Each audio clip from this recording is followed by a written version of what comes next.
Pagi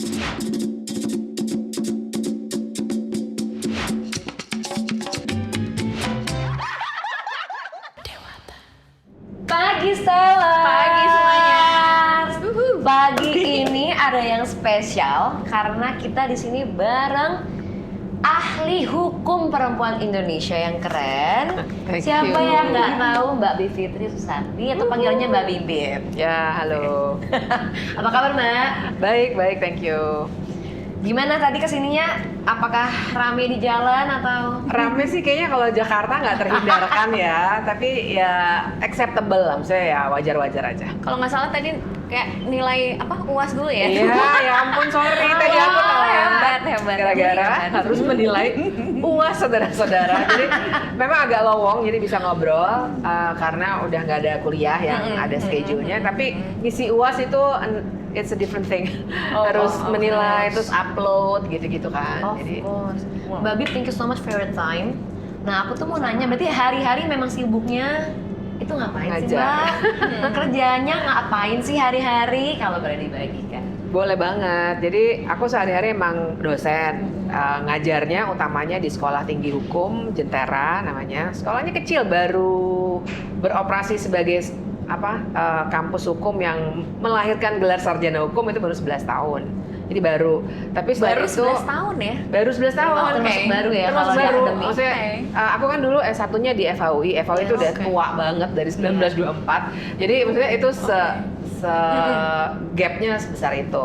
Tapi selain itu aku ngajar juga di Fakultas Hukum Universitas Atmajaya. Sehari-harinya ya selain ngajar dan ngajar itu orang tuh kemarin tuh aku ketemu orang yang nanya, "Mbak, aku sebenarnya pengen masuk Fakultas Hukum tapi nggak kuat ngafal." "Mbak, kuat ngafal ya?" Yeah. Aku jawabanku adalah salah kalau berpikir bahwa belajar hukum itu harus kuat ngafal. Zaman sekarang pasal itu kan tinggal dicari di AI ya, saudara-saudara. Maksudnya Sebenarnya iya sih ya. iya kan, maksudnya Benar. anyone bahkan nggak usah SH pun kalau lihat pasal aja gampang. Jadi sebenarnya yang masuk Fakultas Hukum itu lebih banyak memang cara berpikir supaya lebih logis, supaya tahu bolong-bolongnya suatu hal itu di mana, bikin kontrak gimana, dan itu semua praktek gitu, bukan soal ngafal. Dan juga banyak filsafat-filsafat yang harus dipahami juga ya. Jadi Basicnya harus basic kuat. on logic juga ya sebenarnya. Jadi sehari-hari aku ngajar, tapi ngajarnya nggak kayak sebutkan pasal 13 gitu. Nggak gitu ya, nggak jadul gitu ya. Tapi benar-benar yang coba nih misalnya ada situasi hukum apa gitu, misalnya ketemu emas 74 kg. Ini aspek hukumnya apa ya? Terus didiskusiin kayak gitu Iya, aku sih. sering nonton tuh kontennya Mbak Bib yang membahas kasus per kasus tentang apa yang lagi terjadi di society sekarang gitu kan. Mbak Bib juga masih sekolah atau Sebenarnya baca lagi? Iya, aku tuh sebenarnya lagi S3, cuma nggak kelar karena pulang ke Indonesia. Jadi karena Tadinya S3 aku itu di Seattle, University of Washington. Oke. Cuma waktu itu dananya habis karena dulu tuh waktu aku mulai belum ada LPDP. Jadi maksudnya benar-benar mengandalkan beasiswa dari kampus. Terus waktu itu ada masalah di kampusnya. Jadi beasiswaku di stop, terus aku sempat pulang. Nah pas pulang nih kebanyakan kesibukan, jadi belum di follow up lagi sebenarnya. Jadi ngutang S3-nya. ngutang. S3-nya ngutang. Ini bahasanya WIP, work in progress. Yang nggak tahu sama paling di enak. film gitu ya. Paling enak gitu jawabnya Iya, ya. secara kreatif ngomongnya gitu, WIP masih gitu. Masih diusahakan gitu kan. Tapi anytime soon that you wanna go back to Seattle atau Kayak mau karena kalau ngedosen Iya. itu biasanya gelar itu penting banget. Iya. Aku udah S2 kan, jadi boleh ngajar S1. Nah sekarang nih kadang-kadang aku membimbing S2 atau kadang-kadang kalau ada teman yang minta tolong S3, tapi sebenarnya formally kan nggak boleh. Iya, Harus iya, bener-bener pol sampai S3 baru bisa dapat kredit, naik dan itu. Jadi dosen tuh jangan membayangkan dosen tuh cuma ngajar di kelas atau bahkan pakai PowerPoint atau apa, nggak gitu. Karena harus submit report tentang penelitian apa nih semester ini, pengabdian masyarakat apa yang udah dilakukan. Akademisi. Berarti, Jadi banyak banget adminnya. hanya untuk hukum atau yang lain juga? Yang lain Dengan juga bidang, ada. bidang lain juga. ya. Jadi kan kalau dosen itu ada pengabdian masyarakat, terus ada penelitian, terus baru pengajaran juga gitu. Jadi semua bidang studi, semua dosen tuh harus submit report yang banyak banget adminnya. Jadi ya aku sih senang banget ngajar, senang sharing sih. Awalnya tuh gara-gara senang sharing, tapi ya itu kalau yang bagian adminnya sebenarnya aku nggak terlalu enjoy, tapi ya we have to do it. Is it karena different memang kan. between national and international? Karena temanku ada yang dosen international, she's accountant. Tapi kok kayaknya dia Nggak kayak kayak gitu kan? santai-santai, dia kayak bisa nge-gym, bisa apa gitu. Iya, di banyak negara lain kayak waktu aku S3 itu kan kadang-kadang bantuin kan namanya mahasiswa S3 tuh kadang-kadang diminta ngajar. Itu nggak ada laporan-laporan kayak gitu. Nggak segitunya bahwa ada ya kita diminta untuk tetap menulis jurnal tuh udah pasti lah ya. Iya, itu Tapi kalau di kita tuh berlebihan banget. Bahkan misalnya aku mendatangi sebuah seminar, sertifikatnya harus diupload. Makanya kalau Mbak mengadakan seminar akademis itu minta sertifikat segala macam, itu ada sebabnya. Jadi kayak gitu. Di sini agak berlebihan sih. Tapi ya begitulah ya. Ya sudah lah ya, SOP-nya seperti itu ya sudah lah ya. Sudah lah ya. Hati ya. Gitu. Jadi aku ngeliatnya Mbak Bib ini sangat passionate ya sama hukum ya. Yes. I think all your life you spend your life pursuing sampai sekarang mendalami di hukum gitu. Kok bisa Mbak? How can you Kenapa be ya? so passionate about it? Sebenarnya sih awalnya tuh nggak sengaja loh masuk Fakultas Hukum UI. Nggak sengajanya itu karena orang tuaku tuh bukan orang yang berada lah gitu. Sehingga waktu itu kalau seandainya aku nggak masuk negeri, ya susah untuk orang tuaku bayarin aku sampai S1 gitu. Ya udah terus cari probabilitas yang cukup gede, dan waktu itu nggak kayak sekarang banyak banget yang pengen masuk Fakultas Hukum. Tapi waktu aku mau masuk Fakultas Hukum UI, itu probabilitasnya gede. Asli. Jadi akhirnya udah ini aja nih kemungkinan dapat di UI-nya gede nih gitu. Oke. Emang udah jalannya sih ya. Pragmatis banget. Benar. Pragmatis banget. Jadi ya udah deh pokoknya biar bisa kuliah, ambil yang probabilitasnya gede dan ternyata hukum. Tapi begitu masuk hukum memang enjoy banget. Karena kan aku nggak kuat di bidang ilmu bisnis pasti. atau apa gitu. Iya, bisnis There's no enggak. passion di situ. Apalagi matematika, fisika tuh aku Ilmu pasti yang jelek banget. Jadi, wah ternyata menyenangkan hukum. Ya udah akhirnya enjoy banget. Terus sempat kerja di law firm sebenarnya. Enjoy itu dalam arti when you read the textbook tiba-tiba kayak this is my thing gitu. Langsung initial seperti itu kah? Iya, karena aku waktu itu sih ngerasanya gini, apapun yang aku lihat di sekitar dan aku nggak setuju, sebenarnya bisa dijelaskan melalui hukum. Jurisdiction banget. Bisa dijelaskan kan, misalnya aku nggak suka minuman, terus kenapa ya? Misalnya apa yang bisa aku lakukan kalau aku mau komplain, misalnya gitu. Kalau kayak gitu tuh aku merasa banyak banget soal-soal kemasyarakatan yang aku bisa relate banget dengan hukum. Nah dulu aku ngambilnya hukum bisnis sebenarnya. menarik. Hukum bisnis banget, karena kan cita-cita pasti pengen jadi orang kaya dong, maksudnya. Siapa yang enggak?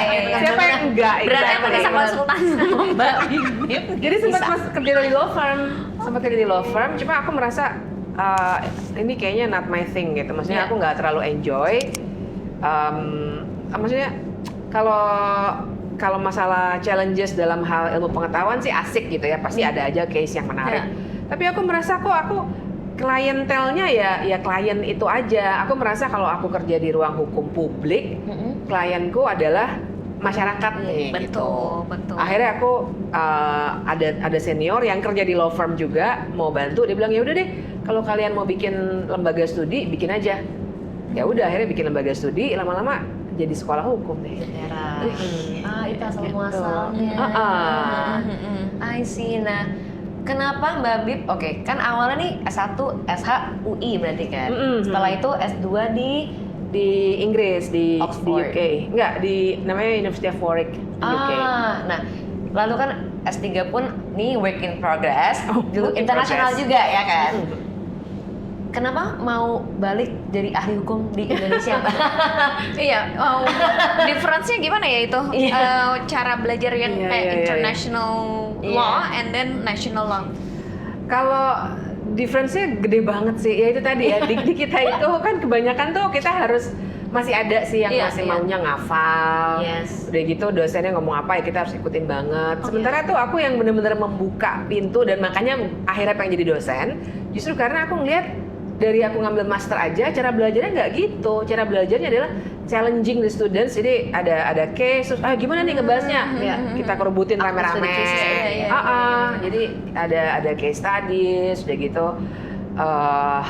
Membongkar gagasan yang. Jadi you want to let the student knows that sebenarnya tuh nggak difficult itu gitu ya, nggak sesusah itu sebenarnya gitu ya.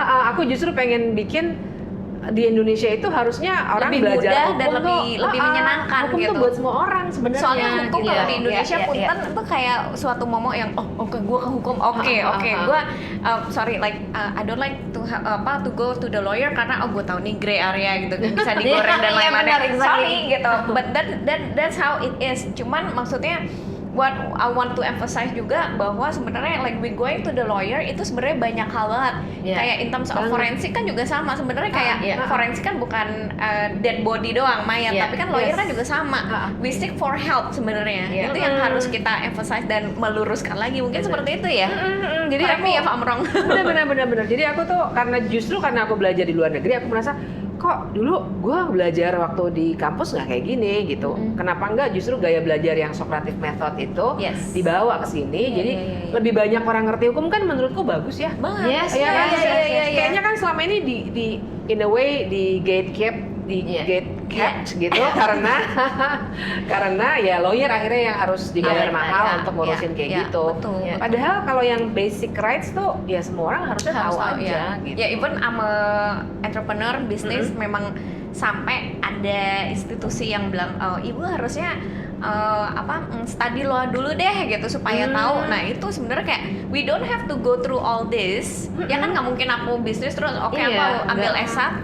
Cuman 4 tahun loh. Namanya gampang kan gitu ya. Nah that's why kayak basic-basicnya tuh seperti apa. Itu kan guidelines untuk kita untuk lebih pede di bisnis. Benar, lebih pede gitu. itu. Jadi kan kita kalau berargumen tuh lumayan setara gitu. Emang sih ada yang punya otoritas lebih karena gelarnya ya nggak apa-apa juga. Tapi kan basic rights itu banyak banget yang kita jadinya tuh gampang dikerjain. Bener. Misalnya dibilang, anda korupsi nih, misalnya gitu. Atau enggak apalah gitu ya. Banyak lah Anda dituduh korupsi atau enggak. Anda nih pencemaran nama baik nih ngomongin saya di di media sosial misalnya. Tapi kalau kita tahu basic rights kita kan kita bisa entar dulu. Coba deh, emangnya benar saya menghina Anda? Kenapa dan seterusnya gitu ya. Kalaupun akhirnya harus dibawa ke pengadilan ya silakan. Tapi kan dari awal yang penting semua orang tahu haknya. Jadi nanti kita bisa punya perdebatan yang lumayan setara. Berarti memang benar ya, yang kurang itu adalah sebenarnya kita nggak mengetahui hak kita. Jadi nggak ada pengetahuan itu tuh. Mungkin di sekolah juga kita nggak dipelajarin. Nah setelah itu juga nggak ada pemberitahuan secara umum, pendidikan secara umum yang dibagikan. Jadi kita nggak tahu hak kita apa. Sehingga mungkin jadi gampang saling melempar gitu ya, Mbak? Benar. Dan yang paling sedih sih kayak misalnya, sorry ya tapi kayak kekerasan seksual gitu ya.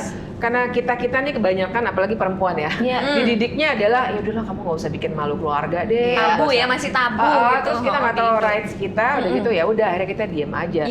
Menurutku tuh sesederhana itu aja bahwa setiap orang tuh harus tahu kita tuh nggak boleh loh dibully atau dikasih kekerasan seksual apapun bentuknya. At least dia bisa speak up dulu, at least dia bisa ngomong ke gurunya, aduh saya kemarin diapain misalnya gitu. Kalau ternyata nggak ada masalah ya udah, tapi kan kalau kita diamkan semua orang nggak berani ngomong karena ini kayaknya gue yang salah gitu. Asumsi itu jadinya tuh. Asumsi udah gitu ya nanti yang kuat menang terus gitu loh. Sekarang banyak ya terungkap 12 tahun yang lalu, 20 tahun yang lalu sekarang itu baru berani gitu. Case-case lama itu akhirnya baru disurface dan malah mungkin baru dibahas gitu. Kenapa ya, Mbak? Karena ada juga yang ini kan maaf kayak misalkan dia yang lebih kaya yang bisa menyuap yang ini gitu kan yang maksudnya kurang mampu mungkin udah diem aja. Nah sekarang baru berani karena dia merasa bahwa I need to be respect juga and people need to listen. Itu gimana Mbak?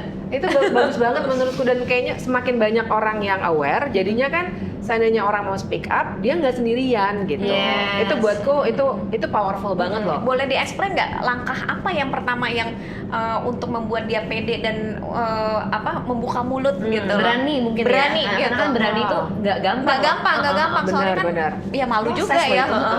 Pertama-tama sih pasti ketika dia tahu bahwa ada orang-orang yang bisa ngerti posisi dia. Oke. Kalau dia Jadi bicara dengan siapa itu? Sebelum lawyer kan mungkin ada tahap-tahapnya mungkin ya. Kalau yang kayak gitu sih ya pasti kalau misalnya di sekolah ya, yang paling dekat adalah guru pasti. Guru, Dan orang tua, itu yang Iya. pasti sih. Makanya menurutku pendidikan buat orang tua juga penting Balik lagi ke banget. ya. Penting. Jadi We're kalau talking about that yesterday ya. Maksudnya kita harus pendidikan dari keluarga dulu yang aku bilang Iya. first foundation yang kuat harusnya dari keluarga dulu keluarga yang penting suportif dulu deh Iya, gitu. Jadi nggak usah yang udahlah nak diam aja ya nak ya, nanti kita malah itu kan Kasian. nggak suportif dan itu Iya, yang bikin iya. orang nggak banyak yang nggak berani gitu.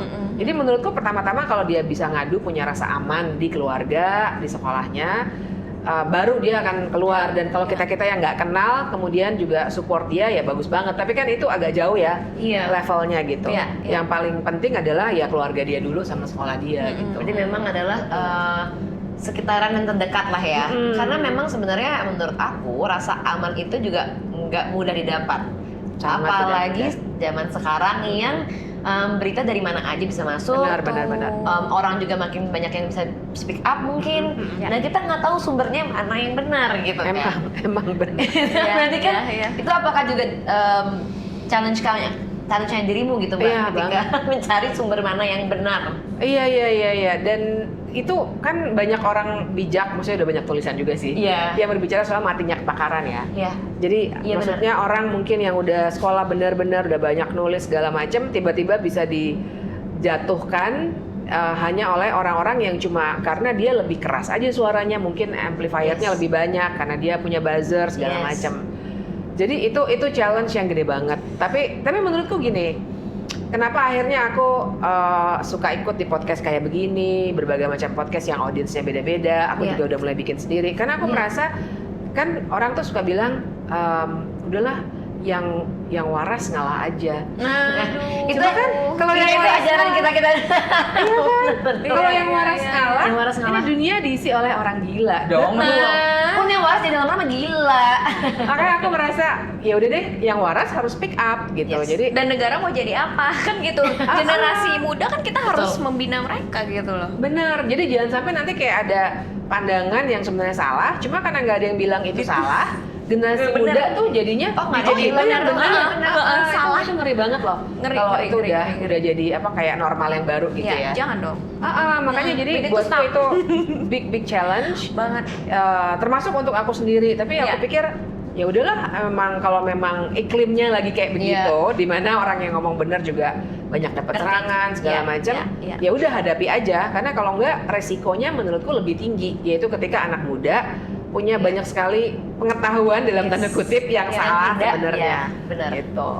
Tadi ngomongin resiko, Mbak Bib, aku mau nanya dong, Apa pengalaman tuh? kamu selama ini, speak up itu nggak gampang ya, speak up itu tuh perlu keberanian dari diri sendiri, dari teman-teman, support, keluarga, itu kan through a lot of process gitu. Pengalaman kamu yang paling absurd gitu selama ini ketika kamu speak up atau membagikan sharing sesuatu yang penting gitu, apakah ada yang absurd atau mungkin bikin kamu sedih gitu malah? Mungkin sedihnya absurd sekaligus sedih. Karena banyak banget serangan yang aku merasa kok orang tapi kok sebodoh itu ya gitu loh. Maksudku, tapi karena refleksiku adalah mereka bodoh dalam tanda kutip karena mereka dibuat bodoh. Iya, mungkin ada sesuatu Tadi di tuh belakang itu tadi. Gatekeepingnya, belum lagi mungkin dia dibayar. Tapi juga kan secara formal ya, pendidikan yang formal itu tidak membuat kita peduli sama politik, peduli sama orang lain, even gitu. Buatku hal kecil aja nih, aku jadi pengen cerita agak ini sedikit, gak apa ya? Boleh dong. Boleh gini, Ini emang tempatnya. aku tuh punya kegelisahan karena gini, aku kalau lagi ceramah gitu. Terus coba di sini siapa yang suka ke kantor atau ke sekolah pakai motor, pasti banyak yang tunjuk tangan. Terus kalau kapan kalian nggak pakai helm, pasti jawabnya kalau nggak ada polisi, pasti gitu kan. Iya, itu real.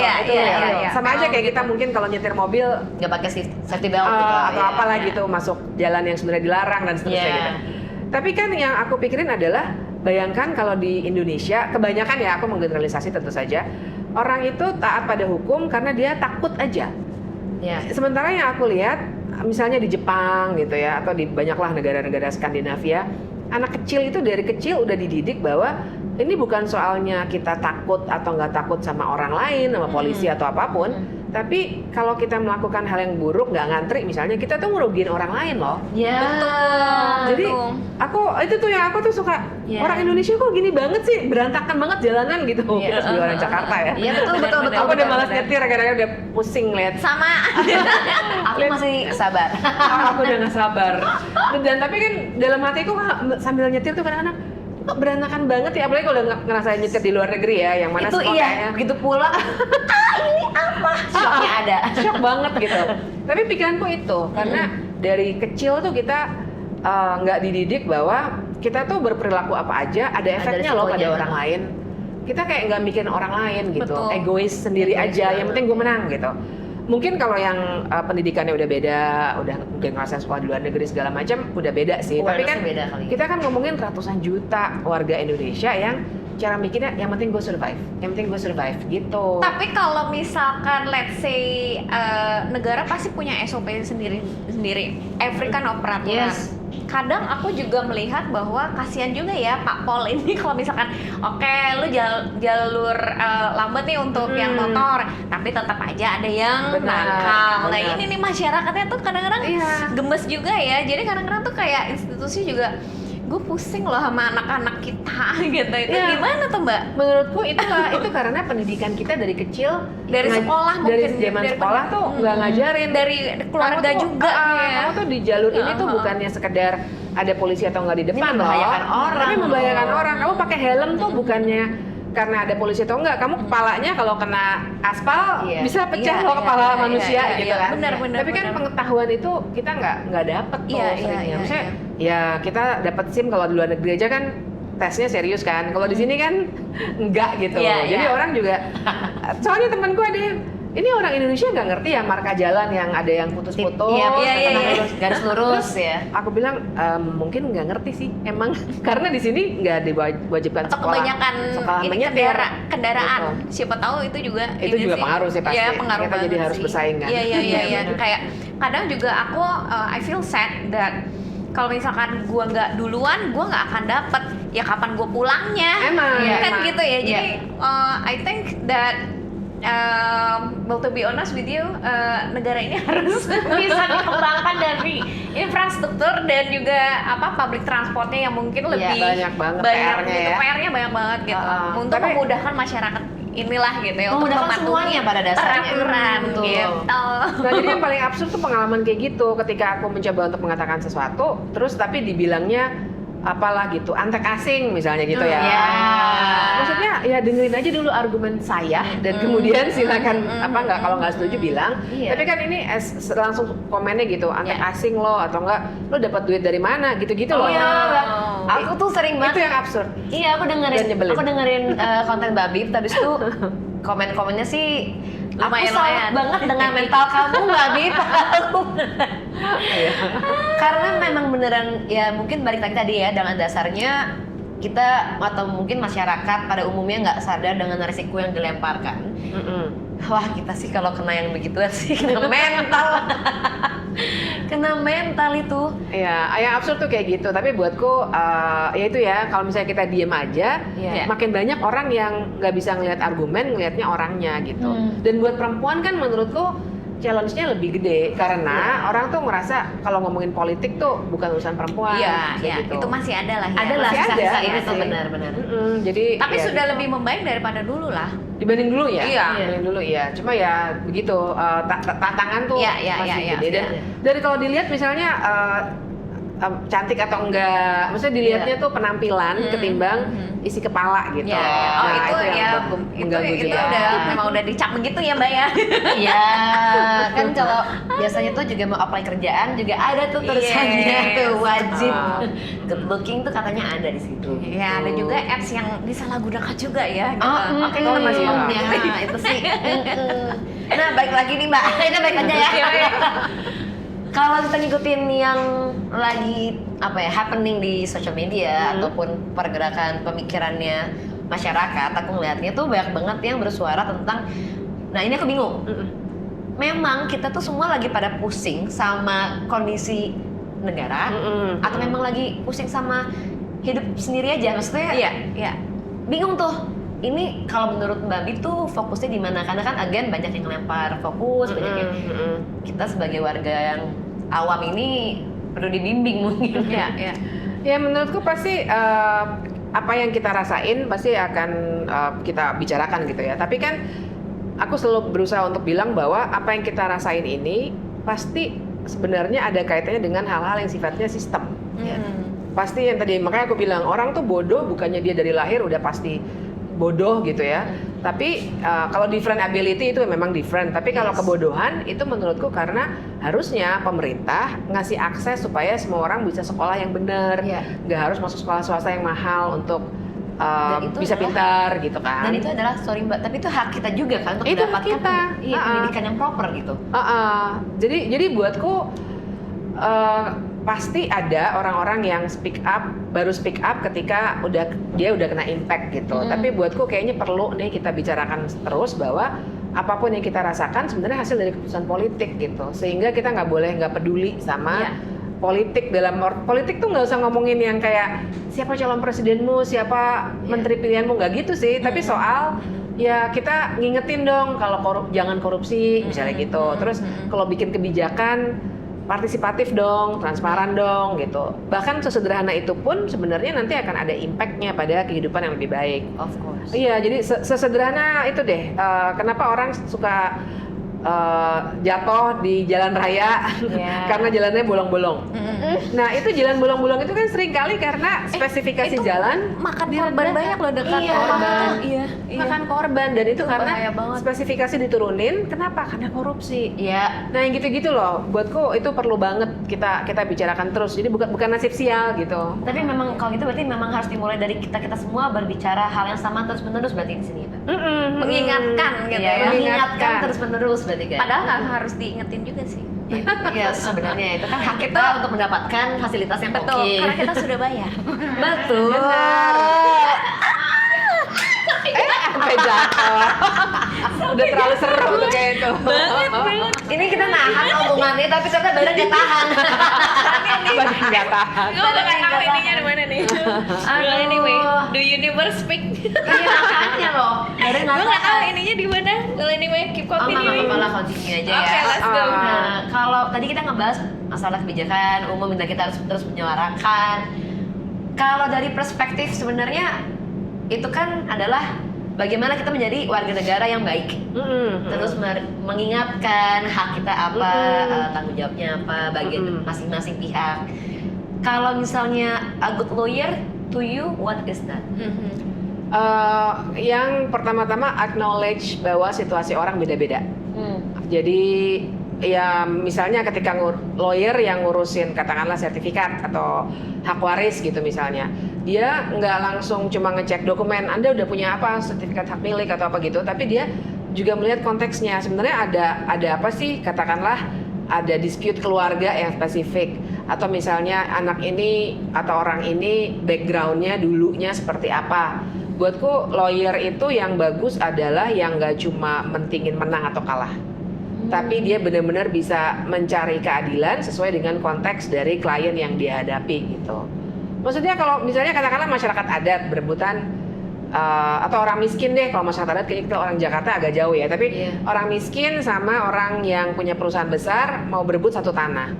Tentu saja yang orang miskin dia dengan ketidaktahuannya, dengan dia mungkin nggak percaya diri segala macam, susah banget dapat sertifikat tanah gitu. Ngelawannya juga gimana? mau ngelawan juga merasa nggak punya duit buat sewa lawyer pastinya. Pasti. Jadi buatku konteks itu yang mesti bisa dibaca oleh seorang lawyer yang baik gitu. Konteks dari orang-orang yang stakeholders yang ada dalam kasus itu, sehingga dia nggak hanya pokoknya gue menangin klien, walaupun itu misalnya bikin gue harus nyogok oknum-oknum di pengadilan atau di kantor manapun. Nah itu attitude yang aku pengen banget ngubah juga sih. Kenapa salah satu aku pengen jadi dosen, aku pengen orang-orang Indonesia tuh atau lawyers di Indonesia mikirnya oke, I have to win the case, tapi dengan cara argumen gue emang bagus, watertight, dan orang nggak bisa bantah. Bukan tipe lawyer yang oke, saya akan memenangkan kasus dengan cara gue sogok nih hakimnya, misalnya gitu. Itu banyak banget loh kayak gitu. Nah jadi buatku lawyer yang baik yang kayak gitu sih. Jadi benar-benar ngenalin konteks orang. Plus dari tadi dirimu nyebutin hak banyak banget. Itu aku juga ingin memanfaatkan podcast ini untuk ngingetin bahwa hak kita tuh emang sekeren itu sebenarnya di konstitusi kita. Maksudnya orang kan ngomongin HAM tuh kayaknya, HAM tuh apa sih, jauh banget gitu. Padahal tuh hak atas lingkungan hidup yang sehat. Betul. Aku suka jogging dan hari-hari ini aku kalau mau jogging Hari aku ini buka. apa nih Mbak? Kemarin nge-gym nih. Hari ini apa nih? Makanya karena aku ke gym karena udara lagi jelek banget. Sadar nggak sih? Tinggi banget Tinggi bagasinya. banget. Saat hazy. Jakarta tuh bisa hampir nyampe 150. Aku kan pagi tuh suka buka app dulu. Kalau terlalu jelek aku ke gym gitu karena kalau enggak aku merasa. Tapi itu conscious juga ya. Iya karena itu our rights loh untuk punya lingkungan hidup yang sehat. Ada dalam konstitusi bahkan. Hak atas lingkungan hidup yang sehat. Hak atas pendidikan. Baru tahu. Ada loh. Ada banget. Hak atas pendidikan, kesehatan, anak-anak berpartisipasi, gitu-gitu semua ada. Oh my, itu bisa Ternyata dilihat ada. dari mana Mbak? Aku pengen lihat nih. Buka aja UUD 45, terutama pasal 28. Dia 28A sampai 28J. Itu lengkap banget. Bahkan hak untuk kawin itu ada. Maksudnya disebutkan karena sebenarnya kebutuhannya adalah negara itu sebagai duty bearer. Nah, negara itu wajib menjamin, memenuhi, melindungi dan menghormati hak-hak yang di situ semua tertulis. Nah, jadi itu yang kita tuh sering lupanya, buatku kayaknya buat kebanyakan orang Indonesia sering lupanya bahwa aduh, kita kok ngomel melulu ya sama pemerintah. That's fine. Karena itu memang tugas mereka. Constitutionally itu tugas mereka, dan secara material yang tadi kita sebut itu bahwa kita bayar pajak itu juga kan tujuannya supaya ngasih mereka fasilitas termasuk gaji mereka supaya mereka ngurusin kita. Relasinya kayak gitu harusnya. Memang itulah pelayanan dari mereka untuk kita masyarakat sih. Jadi kalau misalnya jangan merasa, gue ngomel dulu sama pemerintah, that's fine. Emang itu tugas mereka gitu. Nah kayak itu yang demokrasi juga. Jadi sebenarnya kalau misalkan masyarakat demo itu sebenarnya sah-sah aja. Sah banget. Tapi harus tertib. Iya. Emang iya. Jadi makanya waktu suara awal rakyat lah ya yang harus perlu didengar juga. Benar. Jadi pasal 28 tuh jelas banget ada itu hak kebebasan berpendapat. Udah gitu ada undang-undang tahun 99, waktu itu Soeharto baru turun, Habibie, terus dia bikin undang-undang tentang kebebasan berpendapat di muka umum. Nah itu tuh yang kalau demonstrasi boleh, tapi pemberitahuan supaya dijaga jangan sampai ada kebakaran segala macam gitu. Tapi ya begitulah di negara manapun yang aku lihat tuh demonstrasi oke, banyak banget. Cuma ya saling jaga aja supaya nggak ngerusak. Warga jaga warga. Memang harus gitu. Kita juga menyuarakan Estrella, para perempuan kuat-kuat ini. Karena memang sebenarnya menurut aku sebagai perempuan, apalagi mungkin kalau misalnya dari posisi yang spesialis masuknya kan, itu melawannya kan, ini warga kita kan banyak banget nih. Apalagi Mbak Bib menyuarakan ya hukum, hak, kewajiban, studi cases yang case-case yang lagi aktif juga, ya gimana nggak pusing.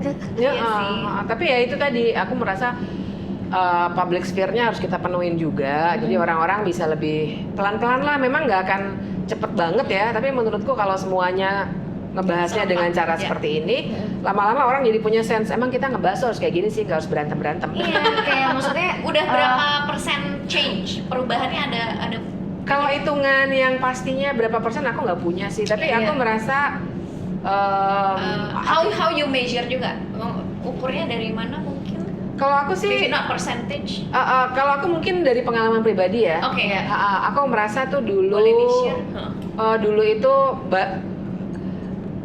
begini ya, dulu itu ketika aku nggak banyak ngomong, saya keluarin konten misalnya ya, terus orang banyak banget nyerang, tapi aku diem aja, karena aku merasa capek ngadepin mereka nih, orangnya nggak bisa diajak ngomong. Itu serangan makin banyak. Tapi yang menarik adalah ketika aku bikin video membalas, tapi dengan santai, nggak ngamuk-ngamuk juga gitu aja. Ya ini kan sebenarnya emang hak kita loh, atau segala gitu ya, pokoknya santai aja. Ternyata langsung serangan berkurang total. Jadi itu yang bikin aku berpikir, you see, kayaknya memang publik itu sebenarnya bisa aja untuk diajak ngomong secara akal sehat, secara rasional. Cuma memang mesti dibiasain gitu. Nah kayaknya itu dan mereka juga sebenarnya ingin mendengar, bener juga, iya bener juga, ternyata gue salah kayak gitu ya. Jangan-jangan mereka selama ini juga liar gitu, karena mereka nggak punya informasi yang cukup. Betul. Juga harus menjadi wadah mereka dan mereka juga nggak tahu bagaimana berkomunikasi atau mungkin berdiskusi dengan sehat mungkin ya selama ini buru-buru tahu sehat itu kali ya. Bahkan aku kritik dikit ya, misalnya nih, ya akhir-akhir ini kita sering lihat kan dari pemerintah sama mahasiswa berdebat di televisi. Dari pemerintah tuh jawabnya kayak gitu. Nah yang aku khawatirkan kalau kemudian nggak ada wacana tandingan dari kita bahwa tuh sebenarnya cara yang nggak bener loh. Nanti orang akan berpikir, wah dari pemerintah juga begitu tuh. Anak muda, perempuan lagi dikejar-kejar kayak gitu. Ya udah, gue juga bisa gitu sama perempuan muda. Nah itu yang aku takutkan. Jadi role modelnya itu. Makanya kita harus kasih, menurutku harus kasih wacana tandingan. Itu cara berkomunikasi yang keliru loh guys. Gitu maksudnya. Mau perempuan muda atau tua, perempuan laki atau apa aja lah gitu. Maksudnya dengan disabilitas yang mungkin beda-beda. Tapi gagasan harus dilawan dengan gagasan gitu. Jangan intimidasi dia karena dia perempuan muda misalnya gitu ya. Kayak gitu. Yes. I agree with this. I like this a lot. Berarti kalau misalnya menurut Mbak Bib, kita bahas ya, kayak sekarang tuh banyak banget orang-orang jadinya boro-boro mau belajar, boro-boro mendengarkan. Mungkin memang ada market-market yang publik yang mau mendengarkan. Tapi ada juga publik yang mungkin merasa benar atau sudah merasa equipped, udah tahu gitu. Jadi fokus dengan opini dia sendiri atau malah ada juga yang udah deh nggak mau denger deh, gue fokus aja untuk self care, untuk proteksi diri sendiri gitu. Kan ada juga tuh Mbak yang nggak mau peduli sama apapun yang terjadi sekarang. Itu gimana? Iya, menurutku attitude yang itu, yang nggak mau peduli juga sama yang lain, itu menurutku bahayanya adalah itu tadi tuh, mungkin kitanya aman, mungkin kitanya juga karena udah self care maka udah happy lah gitu, bahagia gitu. Tapi kan masa iya kita bisa bahagia kalau ngelihat yang di luaran itu ya gitu ya, perempuan-perempuan, anak-anak muda dibilangnya, dianggapnya alah kalian pasti nggak punya data, alah kalian tahu apa sih anak muda gitu-gitu kan. Kalau aku sih jadi, walaupun aku mungkin happy dengan diriku sendiri, ngelihat yang kayak gitu, pasti aku terganggu. Kenapa? Karena kita punya moralitas kan, kita punya value gitu. Ini salah nih, I have to speak up about that dan bilang bahwa ini salah. Jadi buatku kalau ada orang yang masih punya, yang penting guenya aman, sebenarnya dia kayak nyimpan bom waktu. Karena kalau kita diem aja, lama-lama society punya values yang salah menurut kita itu, lama-lama kita bisa kena loh. Iya, betul. Maybe ketularan. Maybe not today, tapi someday kalau itu nggak kita bilangin, kita akan kena dampaknya gitu. Jadi panjang. Monggo itu fasilitas ya, sekolah, kemudian psikolog, kemudian banyak banget deh yang kita sebenarnya PR kita untuk siapa yang wanting to seek help. Itu sudah ada wadahnya masing-masing. Nah, ini kan masih belum nih. Ada yang kayak kemarin sorry yang kayak pendidikan pun juga ada sesuatu yang jadi kayak sedih banget tahu dengar berita gimana itu. Nih gitu kan. Jadi kan kayak should I go to school atau enggak ya? Ke sekolah apa enggak ya? Kalau sekolah kayak gini, wah kok kayak jadi gini. Jadi kayak punten jadi seolah-olah kayak pendidikan dirusak. Jadi kayak aku percaya apa enggak ya? We need to have trust. Banget. Gimana ya? We need to gain trust from the very young age, dari TK, bahwa sekolah itu adalah wadah untuk menampung semua bukan hanya pendidikan tapi in terms of psikolog dan mereka bisa curhat dan lain-lainnya itu this is a must sih. Have to like click a change bener-bener cepet nih kita. Masalahnya kita juga mungkin Bahaya nggak tahu, kita kurang tahu ya, kita kurang informasi kalau kita mau tahu hal yang benar dari mana sih gitu. Karena aku melihatnya kayak gimana pun mau dari sisi apapun pekerjaannya, apapun itu yang dilakukan pasti ujung-ujungnya berhubungan sama hukum. Ya apapun hukum sih. Iya kan, apapun hukum gitu. Apapun kita mau ngapain pun ada hukumnya gitu masing-masing. Hukum tuh maksudnya kayak peraturan juga. Aturannya. Aturan main lah gitu Aturan main bener. Jadi kesannya kayak sekarang tuh kayak wow jauh ya, berjarak ya. Sedangkan dan kita ditakut-takutin sih iya. dengan hukum. Oh gini ya, ntar hukum udah ada gue ini deh gitu. Kayak gitu. Nah untuk tahu informasi yang berkorelasi dengan hukum itu gimana ya Mbak? Tahu dari mana ya?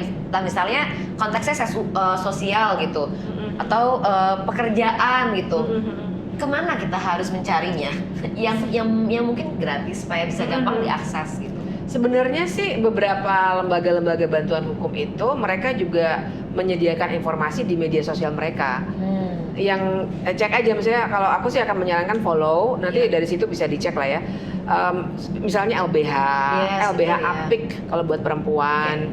Terus juga kalau misalnya soal-soal digital tuh ada SafeNet, ada Remo TV misalnya. Jadi gunanya organisasi-organisasi non pemerintahan itu yang sering dituduh antek asing, betul. Sebenarnya gunanya salah satunya di situ. Kan mereka tuh sebenarnya pengen bikin lebih banyak warga aware dengan hak mereka. Nah mereka tuh suka nyediain informasi kayak gitu. Kalau ada masalah ketenaga kerjaan, gimana ketemunya. Dan mereka seringkali makanya namanya lembaga bantuan hukum. Mereka tuh seringkali juga ngasih servicesnya gratis. Paling tidak untuk awal gitu ya, untuk konsultasi dulu. Karena sebenarnya negara itu juga menyediakan loh. Jadi ada bantuan hukum dari negara melalui lembaga-lembaga bantuan hukum itu. Jadi lembaga bantuan hukum itu semuanya, siapa aja sih yang udah terakreditasi? Kan di kampus-kampus juga banyak ya, LBH Atmajaya, LBH UI, segala macam itu ada. Nah mereka itu bisa klaim mengganti dana yang mereka keluarkan untuk membantu masyarakat, karena itu part of our human rights. Di konstitusi ada hak untuk didampingi advokat, itu human rights loh. Ada juga di Indonesia. Ada. Sehingga aku itu hak. Itu hak. Makanya kemudian bagi yang nggak mampu, kalau yang bagi yang mampu kan tinggal telepon siapa lah gitu loh ya. Tapi yang bagi yang nggak mampu bisa ke LBH, nanti LBH bisa minta bantuan kepada pemerintah. Dan pasti dibantu ya?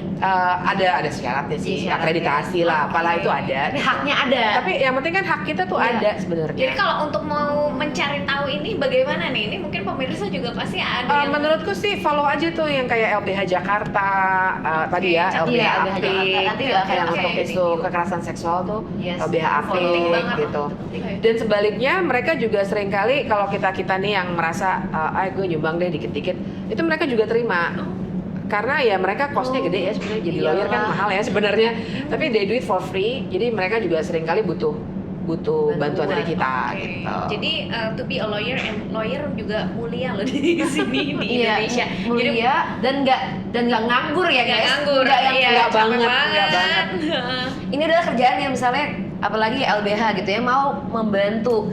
Mau banget. Nggak ada yang gratis di dunia ini ya kan. Tapi dia ngomong kayak jadi lawyer ada yang baik hati juga ya. Betul sebenarnya ya. Ada istilahnya kan pro bono. Pro bono betul. Jadi lawyer even yang di law firm sebenarnya ada kewajiban pro bono itu, tapi di Indonesia nggak terlalu diterapkan, sehingga ada yang lebih useful menurutku yang memang dia ngantor gitu, kita tinggal datang tuh ya LBH itu. Anywhere di kampus-kampus biasanya ada. Thank God. Jadi jangan takut untuk mencari bantuan karena pasti ada di setiap kampus ataupun tinggal dicari di Instagram ya. Iya, pokoknya dicari aja, tanya aja ke AI. Sebenarnya biasanya aku juga karena emang follow LBH dan banyak lah sebenarnya, tinggal dicari sebenarnya kan. So if you need any help, tinggal tanya. Kalau misalnya ngetanya ke teman-teman sekitar, ya tinggal dicari di Instagram, tinggal di internet benar. Untungnya sekarang internet udah banyak, masa gampang ya. Jadi gampang banget. It's very easy to access gitu sebenarnya. Kan ada hotline juga ya kalau nggak salah. Ada hotline-nya, cuma aku lupa berapa. Tuh sebenarnya ada aksesnya kalau misalnya butuh ditemenin konsul minimal untuk kasus-kasus kekerasan seksual gitu. Itu nggak cuma khusus perempuan tapi juga ada laki-laki juga ada. And it's free. Tapi itu setauku yang ini hanya Jakarta 24 jam. Kalau kekerasan seksual itu bahkan Komnas Perempuan itu mereka punya namanya forum pengada layanan. Nah isinya itu LBH nggak cuma LBH Apik ya, tapi juga banyak sekali di tempat-tempat lain. Termasuk kalau ada butuh konseling psikologi. Jadi kalau misalnya teman-teman kalau konteksnya kekerasan seksual tuh bisa banget cek di websitenya atau Instagramnya Komnas Perempuan, terus nanti mereka bisa nyalurin gitu. Karena ribuan orang nggak mungkin di handle sendiri kan, pasti ya udah deh dirujuk kamu kesini aja misalnya gitu. Nah dari generasi let's say 5 years ago, kemudian dengan bimbingan dari Mbak Bib sendiri, kira-kira ada perubahan nggak yang at least in the future dengan Gen Z ini bisa membawa sesuatu perubahan yang sangat baik, a better place for Indonesia gitu. Aku itu sih yang ngerasa kita banget. impikan kan. Aku sih ngerasa banget, dan aku sering kali kadang-kadang lelah banget gitu ya ngelihat situasi kayak gini. Tapi yang bikin aku merasa masih punya harapan justru generasi muda menurutku. Iya, banget. Boleh Iya, di betul. like what's the detail untuk kenapa mereka bisa berubah, mungkin kayak cara daya Atau pikiran mereka. Gini, apakah Cara ada melihatnya. hal kecil yang mungkin terlihat sederhana tapi bagus untuk diterapkan dari sekarang, apalagi anak muda, supaya it will be a good thing in 5 years ahead misalnya gitu. Misalnya hal kecil aja gitu. Karena menurutku kalau generasi muda itu kan maksudnya ya Gen Z lah gitu ya, sekarang Gen Z. udah masuk Gen Alpha juga sih sekarang ya. Itu mereka kan juga dengan cepat nyari informasi gitu. Nah, jadi sebenarnya critical direpet dengan thinkingnya Gen tuh Alpha itu kan juga sebenarnya kayak Gen Alpha tuh very critical Sangat thinking iya loh. Benar. juga gitu. Tajam Gimana tuh? pemikirannya. Iya, jadi mungkin karena Gen Z ya millennials juga sih, tapi kan Iya, Gen Z itu yang benar-benar mereka begitu lahir mereka udah bergaul dengan teknologi Yes. gitu. Betul. Sehingga mereka tuh lebih cepat untuk ya critical thinking karena mereka jadi dengan cepat kayaknya gue pernah baca nggak kayak gini, terus mereka dengan mudah nyari gitu. Iya.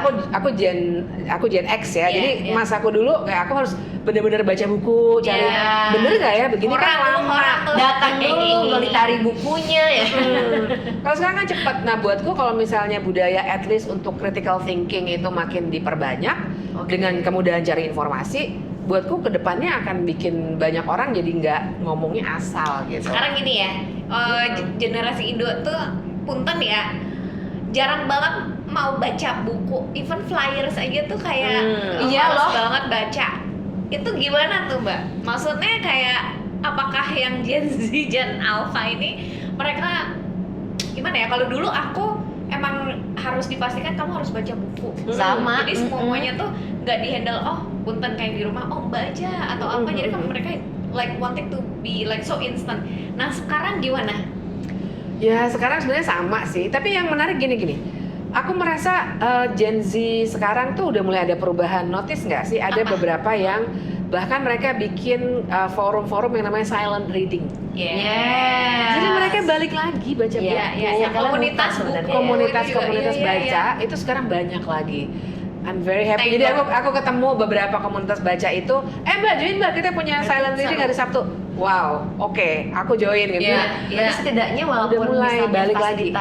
fasilitas secara negara misalnya berkurang, tapi setidaknya yang perlu dibanggakan dan disyukuri adalah secara independen pun kita ada mengadakan itu ya, berarti banyak ya. Udah mulai banyak kok. Iya, Mbak. Sebenarnya definisi kamu mengenai critical thinking itu apa ya? Ketika kita nggak cepet ngambil kesimpulan. Jadi aku sebenarnya ada satu mata kuliah, 2 session tentang critical thinking di kampusku. Not jump conclusion ya. Nah Biasanya salah satu ada- metodeku adalah gitu. Untuk misalnya minuman ini warna putih, ini warna coklat gitu. Terus kita nggak boleh jump into conclusion. Oh berarti ada pengistimewaan karena aku tamu, aku dapat warna coklat. Tapi harus dicek dulu informasinya, di cross check, tanya ke orang lain. Sebenarnya as simple as tunda dulu kesimpulanmu, cari informasi lain. Oke. Kalau kamu merasa udah cukup informasinya, baru kamu boleh ngambil kesimpulan. Itu efek nggak sih kalau misalkan Mbak Bib mau beli McDonald jadi harus di ini dulu ribet Jadi galau itu. Iya, Banyak gua pilihan. ini dulu, enggak lah ya, enggak. Tapi proses mikirnya itu kan, Iya. proses mikirnya bahwa bener, kayak menyaksikan dulu Iya, segala iya. macam Iya. gitu. Bener nggak sih? Bener nggak ya? Itu buatku bagus. Ini menarik. Nah, kalau misalnya nih Mbak, sosial media adalah sidang rakyat. Menurut Mbak,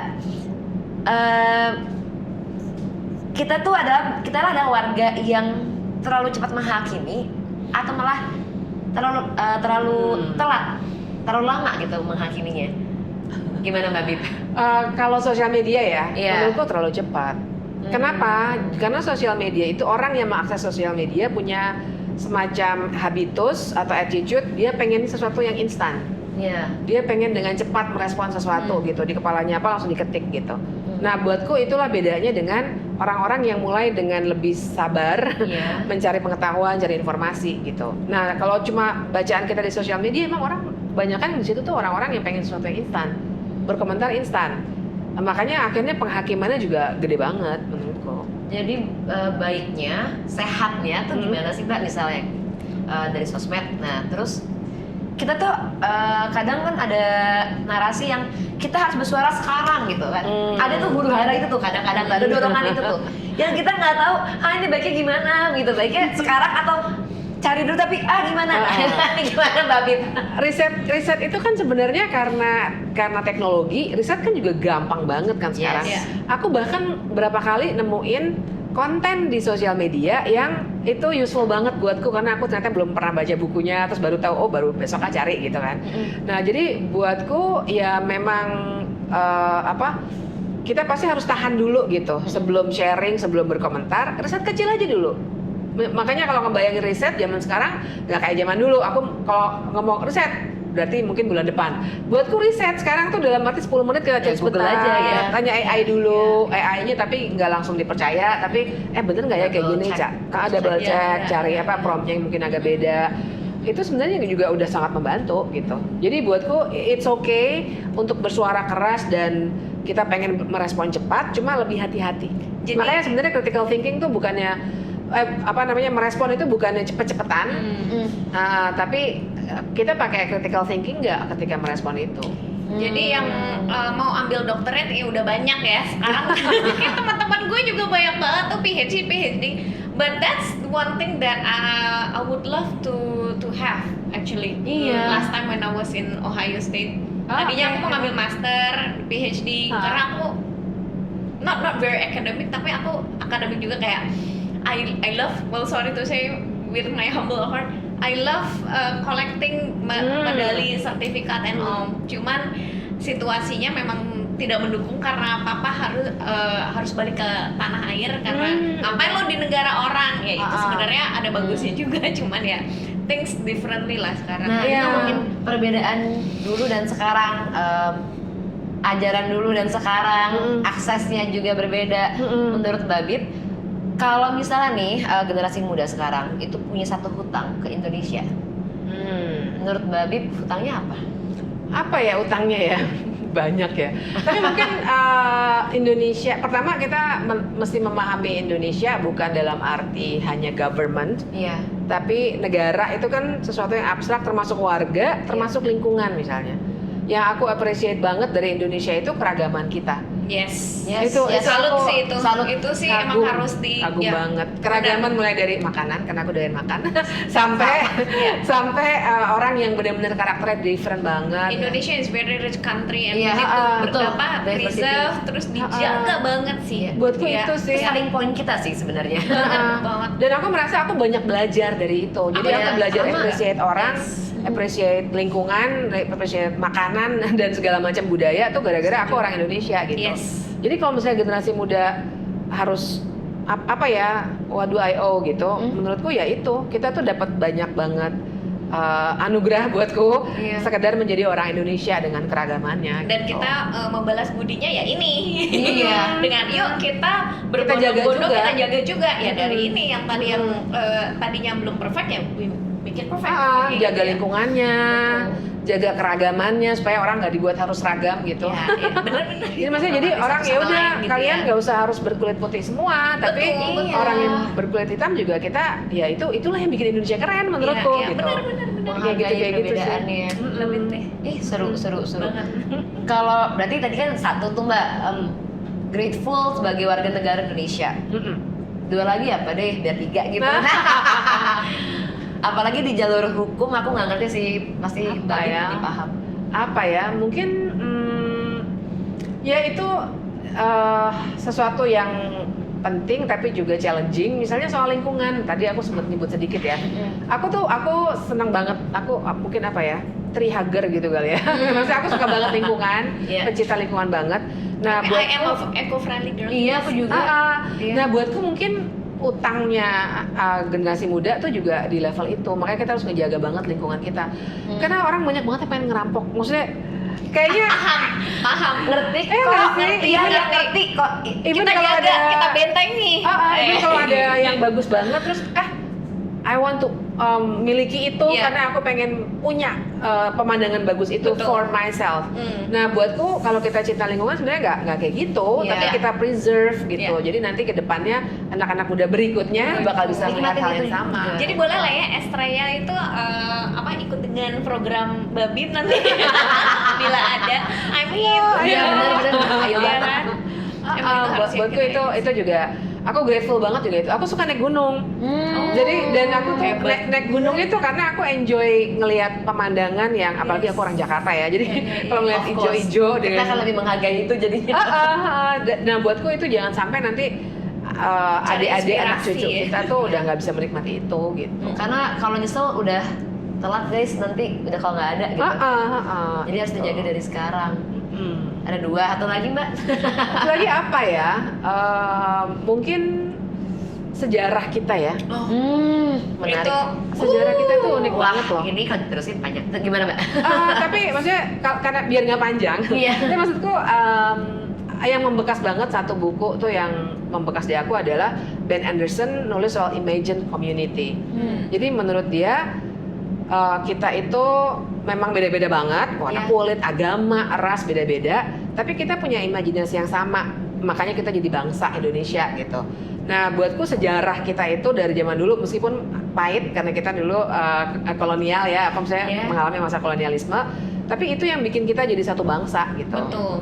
Jadi mungkin kita yang kepahitan juga bukan kita doang kok. Iya. Jadi maksudnya don't stuck there. Don't stuck there. We keep moving gitu loh.